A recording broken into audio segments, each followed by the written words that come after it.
성도님들 혹시 닉 부이치치라는 이름 기억하실까요?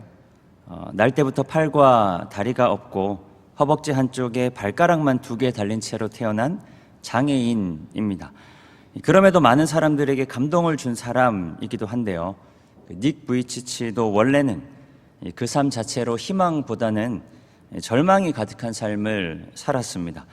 뭘 해야 할지, 아니 뭘 할 수 있을지 늘 두려움과 절망 속에 살았다라고 하는데요.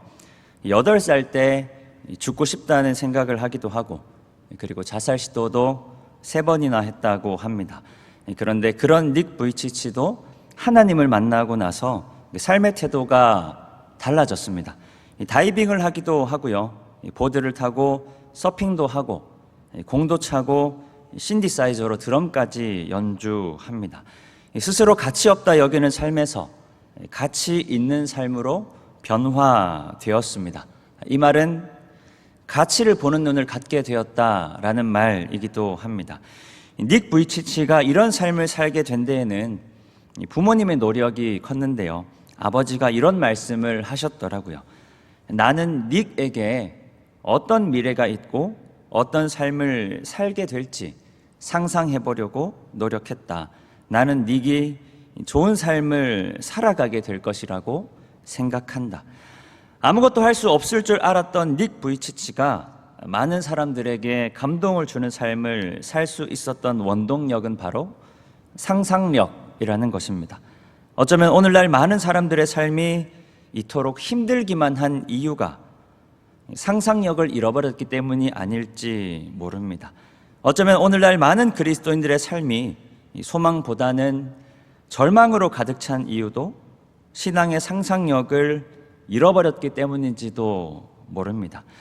상상력을 잃어버린 인생은 현재의 쾌락과 만족에 휘둘릴 수밖에 없고, 상상력을 잃어버린 그리스도인은 현재의 고난에 매몰될 수밖에 없습니다.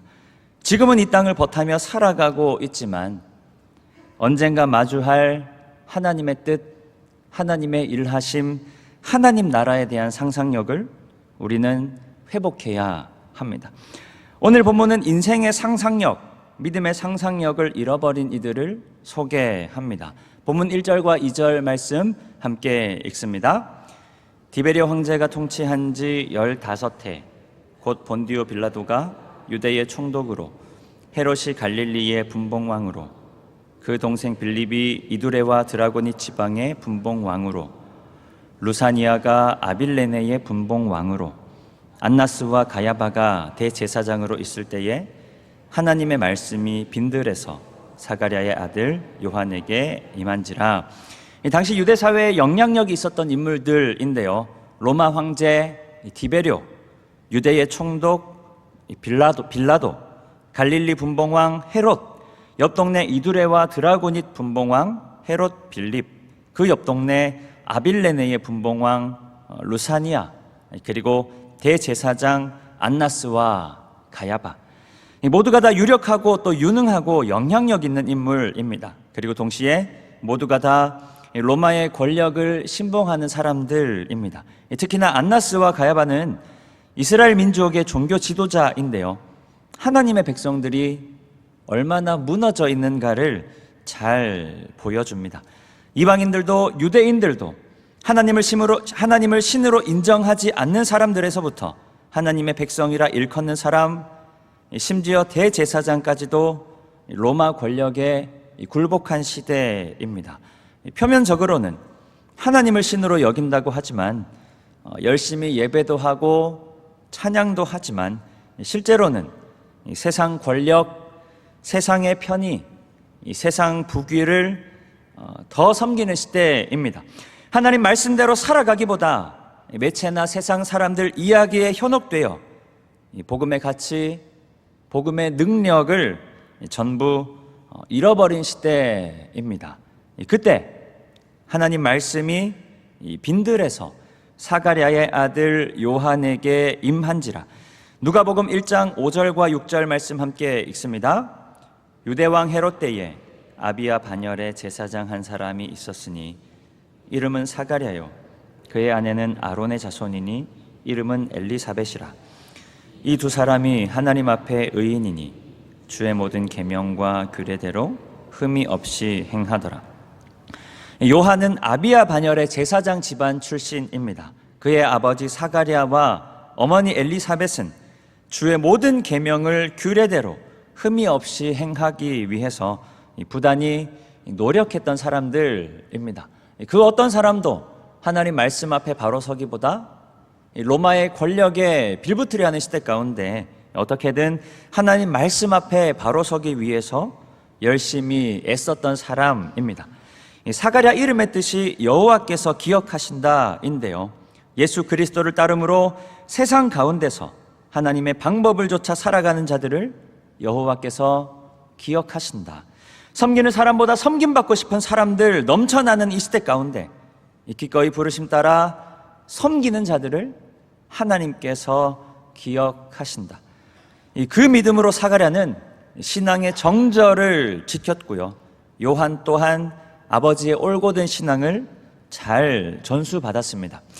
스스로를 하나님의 백성이라 여기면서 전혀 그렇게 살지 않는 시대, 오히려 로마를 섬기는 시대를 비관하며 요한은 이런 말을 삼켰을지도 모르겠습니다. 에잇, 나쁜 로마. 발음에 유의하셔야 합니다. 나쁜 보이가 아니라 나쁜 로마입니다. 그렇게 요한은 부패한 성전문을 열고 나가서 빈들로 향했습니다. 빈들로 번역된 단어가 에레모인데요, 광야라는 뜻입니다. 아무도 또 아무것도 없는 곳입니다. 그러니까 당시 요한은 어떤 뚜렷한 능력도 없을 뿐 아니라 시대를 향한 그 어떠한 영향력도 없는 사람이었습니다. 마태복음 3장 4절은 요한에 대해서 이렇게 묘사합니다. 이 요한은 낙타털 옷을 입고 허리에 가죽띠를 띠고 음식은 메뚜기와 석청이었더라. 마가도 똑같이 기록하고 있죠. 능력이나 영향력만 없는 것이 아니라 행색마저 볼품이 없었다는 겁니다. 일전에 한번 말씀드린 적이 있었는데요, 제가 쉬는 날 편하게 입고 나가면 성도님들이 잘 못 알아보시는 경우가 종종 있습니다. 정장 입은 모습이 익숙하다 보니까 충분히 그러실 수 있다라고 생각합니다.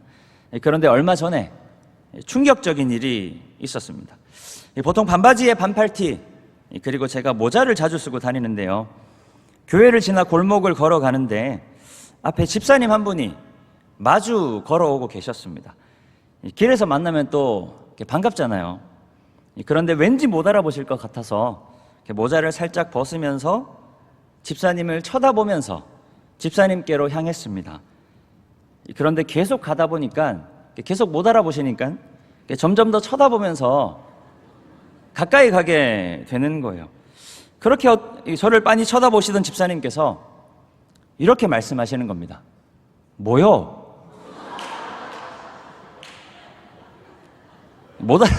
못 알아보신 거죠. 아무리 목사라도 복장이 불량하면 그나마도 있던 영향력이 사라진다라는 말입니다. 아무리 목사라도, 아무리 존중해 주시던 집사님이라도 복장이 불량하면 그나마도 있던 영향력이 없어지기 마련이다. 마찬가지로 요한은요, 어떤 특별한 능력이 있었던 것도 아니지만 행세까지 초라하니 그야말로 그 시대 가운데 어떤 영향력도 행사할 수 없었던 사람이었습니다. 그러니까 이런 질문 한번 던져볼 수 있겠죠. 아니, 영향력 있고 또 훌륭한 사람들 많이 있는데, 능력 있는 사람들 많이 있는데 왜 하나님은 빈들에 있는 요한을 부르셨는가? 설사 요한이 뛰어난 사람이라고 해도 더 능력 있는 사람 부르는 게 훨씬 더 효율적이고 나을 텐데, 능력 있고 그럴듯한 사람들 다 제쳐두고 하나님은 왜 아무 볼품없는 요한 같은 사람을 부르셨는가? 한 목사님이 있었습니다. 한 시골 마을에서 가난한 집에서 자라서 힘들게 신학교를 마치고 목사가 되었습니다. 본인이 나고 자란 마을에 개척을 했는데요, 큰 교회는 아니지만 그래도 하나님 부르심 앞에 맡겨진 사역을 잘 감당하다가 근 30년의 목회를 마치고 장렬하게 은퇴하셨습니다. 이동석 목사님인데요. 아무도 모르시죠? 네, 저희 아버지십니다. 네, 네, 그렇게 유명한 분은 아닙니다. 물론 저는 저희 아버지를 굉장히 존경하는데요.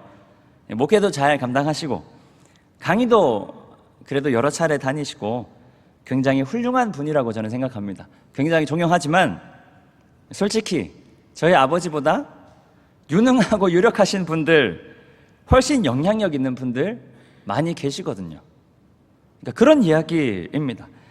사실 저희 아버지께서 제 설교를 챙겨보시는데 네, 사랑합니다. 네, 네, 아버지를 욕하는 건 아니고요.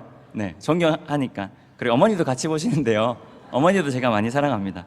네, 아무튼 그러니까 요한이 어떠하냐를 떠나서, 요한이 얼마나 훌륭한 사람인가를 떠나서 그 시대를 보았을 때 더 유능하고 영향력 있는 사람이 훨씬 많이 있는데 왜 하필 하나님은 요한을 부르셨을까? 충분히 질문할 수 있겠죠. 그러니까 누가는 오늘 본문을 통해서 세상적인 관점에서 볼 때 훌륭한 다른 사람들이 아니라 왜 요한인가? 하나님이라는 신은 왜 저렇게 보잘것없는 것 같은 사람 요한에게 임하셨는가라는 질문에 대답하는 겁니다. 본문 2절 하반절 말씀 함께 읽겠습니다. 하나님의 말씀이 빈들에서 사가랴의 아들 요한에게 임한지라. 유대인들에게 광야는 하나님을 만나는 장소입니다. 모세는 광야에서 하나님의 부르심을 받았고요. 종으로 살던 이스라엘 백성들은 광야에서 하나님의 백성으로 훈련 받았습니다. 광야는 아무것도 없는 곳이기도 하지만 그렇기 때문에 하나님만 바라보게 되는 곳입니다. 다른 것들이 아니라 하나님만 의지하게 되는 곳입니다. 절망적인 시대 가운데 요한은 빈들에서 하나님을 마주하고자 발버둥 쳤습니다. 하나님의 백성들이 숱하게 무너지고 종교 지도자들까지도 하나님보다 세상을 더 의지하는 절망적인 시대 가운데 요한은 그래도 하나님 일하고 계신다 믿었습니다. 잘 보이지는 않았지만 분명 이 가운데에도 하나님의 뜻이 있을 것이라 요한은 믿었습니다. 하나님은 그런 사람을 사용하십니다. 교회 일도 하다 보면요, 잘하는 분들도 있고 상대적으로 조금 덜 잘하는 분들 있습니다. 또 다른 한편으로 스스로 잘한다 여기는 분들도 있고 잘 못한다 여기는 분들도 있습니다. 혹은 다른 사람에게 잘한다 여김 받는 분들도 있고 또 그렇지 못한 분들도 있습니다. 그런데 중요한 건 그런 게 아니라는 말입니다. 하나님이 쓰시고 싶어하는 사람은 어려움 속에서도 하나님을 바라보려고 발버둥 치는 사람입니다. 그리고 그 속에서 결과를 보지 않고 하나님 말씀 앞에 순종할 준비가 되어 있는 사람입니다. 우리 모두가 하나님 찾으시는 그런 사람 되시기를 축복합니다. 10년이 조금 넘었는데요, 제가 대구에 있었을 때 그 국제육상대회 선수촌 교회를 섬긴 적이 있었습니다. 대구 기독교 시민연대가 주축이 되고요, 여러 교회와 단체들이 모여서 한 7, 8개월 정도 선수촌 교회를 준비했습니다. 다양한 사람들이 모여서 일을 하다 보니까 크고 작은 갈등들이 종종 있었는데 한두 달쯤 지났을까요? 그날도 회의를 하는데 처음에는 개인과 개인의 소통의 문제로 시작해서 점점 단체와 단체의 갈등으로 이어지는 겁니다. 그리고 급기야 예배팀으로 섬기기로 했던 팀이 자기들은 못하겠다라는 말로 그날 회의가 마무리되었습니다. 그날 너무 무거운 마음으로 집에 돌아가서 잠자리에 누웠는데 잠이 잘 안 왔겠죠. 여러 가지 생각이 들었습니다. 야, 이거 진짜 큰일 나는 거 아닌가? 앞으로 해야 될 일이 많은데 어떻게 해야 하나? 다른 팀을 구해야 하나? 이런저런 생각들로 머리가 복잡한데 갑자기 한 찬양이 떠올랐습니다. 당시에 제가 많이 좋아하던 찬양인데요, 주께서 높은 보좌에 앉으셨는데 그 옷자락은 성전에 가득하도다. 천사들이 모여서 서로 창화하여 외치니 그 소리는 성전에 가득하도다. 거룩 거룩하다 만군의 여호와, 그 영광이 온 땅에 충만하시도다. 이사야서 6장의 말씀이죠. 이사야가 하나님의 부르심 앞에 서 있습니다. 사람들은 안 된다고 말하죠. 망했다고 말합니다. 나도 안 할 거지만 너도 하지 말자고 이야기하는 겁니다. 어차피 안 되는 걸 이미 망했는데 뭘 더해서 어떻게 할 거냐 이야기하는 겁니다. 그런 때에 이사야는 하나님 부르심 앞에 섰습니다. 어땠을까요? 굉장히 두려웠습니다. 무서웠겠죠. 내가 잘 할 수는 있을까? 아니, 애초에 이게 맞는 일이긴 한 건가? 아직 희망이 남아있긴 한가? 이게 가능한 일인가? 이 마음이 얼마나 무거웠을지 상상이 잘 가지 않습니다. 그런데 그 무거운 마음으로 이사야는 하나님 주신 환상을 마주하게 됩니다. 이사야서 6장 1절에서 3절까지 말씀 함께 읽습니다. 우시야 왕이 죽던 해에 내가 본즉 주께서 높이 들린 보좌에 앉으셨는데 그의 옷자락은 성전에 가득하였고 스랍들이 모시고 섰는데 각기 6 날개가 있어 그 둘로는 자기의 얼굴을 가리었고 그 둘로는 자기의 발을 가리었고 그 둘로는 날며 서로 불러 이르되 거룩하다 거룩하다 거룩하다 만군의 여호와여, 그의 영광이 온 땅에 충만하도다 하더라. 주께서 높은 보좌에 앉으셨는데 그 옷자락이 성전을 가득 메우고 있는 겁니다. 천사들이 하나님을 모시고 있는데 날개로는 자기 얼굴과 발을 가리고 있습니다. 그리고 이렇게 노래합니다. 거룩하다 거룩하다 만군의 여호와, 그의 영광이 온 땅에 충만하시도다. 수많은 어려움들이 있지만 그럼에도 하나님의 영광에 압도되는 것입니다. 그러면 이렇게 고백할 수 있는 거죠. 주님, 제가 여기 있사오니 죄를 보내소서가 아니라 주님, 내가 여기 있사오니 나를 보내소서. 믿음은 힘든 상황을 바라보는 것이 아니라 우리 가운데 드러날 하나님의 영광에 압도되는 것입니다. 이사야가 바라본 환상은 어쩌면 오늘 우리가 잃어버린 하나님의 형상인지 모릅니다. 우리가 회복해야 할 하나님의 비전인지 모릅니다.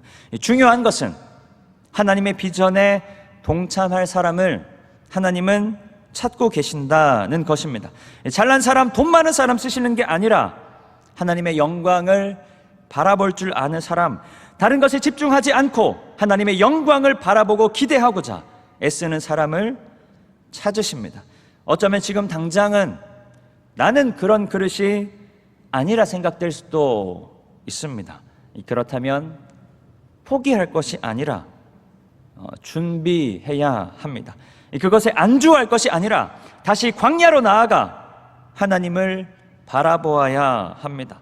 내 뜻대로 되지 않아도, 소망이 없어 보여도 우리는 하나님의 부르심에 어떤 모양으로든 순종할 수 있는 준비를 해야 합니다. 우리 안에 잃어버린 부흥에 대한 갈망을 다시 깨워야 합니다. 세상의 화려한 조명이 아니라 빈 들에서 하나님의 때를 기다리며 하나님의 영광을 바라보며 순종할 수 있게 준비해야 합니다. 힘들다고 소망까지 포기할 것이 아니라 소망을 꺾으려 하는 나의 연약함과 완악함을 포기해야 합니다. 거기서부터 그리스도인의 삶과 교회의 부흥이 시작되는 것입니다. 교회의 부흥은 일이 얼마나 잘 되었느냐 못 되었느냐에 있는 것이 아니라 우리가 하나님의 영광 앞에 얼마나 굴복하느냐, 하나님 주신 비전을 따라 우리가 얼마나 마음과 믿음을 모아 함께 하나님께 나아가는가에 있습니다. 그렇기 때문에 하나님의 일하심은 우리가 하는 일의 성패를 통해 드러나는 것이 아니라 공동체의 하나됨을 통해 가장 완전하게 드러나는 것입니다. 요한도 광야에서 이스라엘 백성들을 인도하셨던 하나님을 떠올렸을 것입니다. 그리고 언젠가 회복하시고 부흥하게 하실 하나님의 나라를 상상해 보았을 것입니다. 하나님은 그런 요한에게 하나님 말씀을 부으시고 만백성 구원하시는 예수 그리스도를 예비하는 자로 사용하셨습니다. 예수 그리스도로 말미암아 마침내 완성되어갈 하나님 나라를 준비하는 자로 삼아 주셨습니다. 오늘 우리에게도 그러한 상상력이 회복되기를 소망합니다. 하나님의 일하심과 하나님의 영광이 나뿐 아니라 우리 공동체와 이 지역과 모든 땅을 압도하는 것을 우리가 기대하고 소망하며 하나님 부르심 앞에 묵묵히 순종하는, 그렇게 하나님 나라 이루어가는 모든 성도님들 되시기를 축복합니다. 기도합니다. 하나님, 바쁜 일상을 살아가며 잃어버렸던 하나님 나라에 대한 소망, 하나님의 비전이 우리 안에 다시 회복되기를 소망합니다. 세상의 수많은 이야기들, 세상의 수많은 가치들 가운데에, 세상 사람들이 쫓아가는 인생의 편함 가운데에 우리가 망각해왔던 하늘의 소망이 다시금 우리 안에 회복되기를 소망합니다. 하나님, 우리는 연약하오나 예수 그리스도의 십자가 능력으로 우리를 강건하게 하시고 우리로 하나님 앞에 준비되게 하셔서 하나님께서 사용하시기를 원하는 한 사람, 하나님께서 찾으시는 그 한 사람, 우리 모든 성도님들 되게 하여 주시옵소서. 그렇게 믿음으로 고백하며 나아가는 모든 성도님들의 삶 가운데 하나님 나라 이루어 주시고 하나님 나라 예비하는 귀한 일꾼 되게 하여 주시옵소서. 감사드리며 살아계신 예수 그리스도의 이름으로 기도드립니다. 아멘.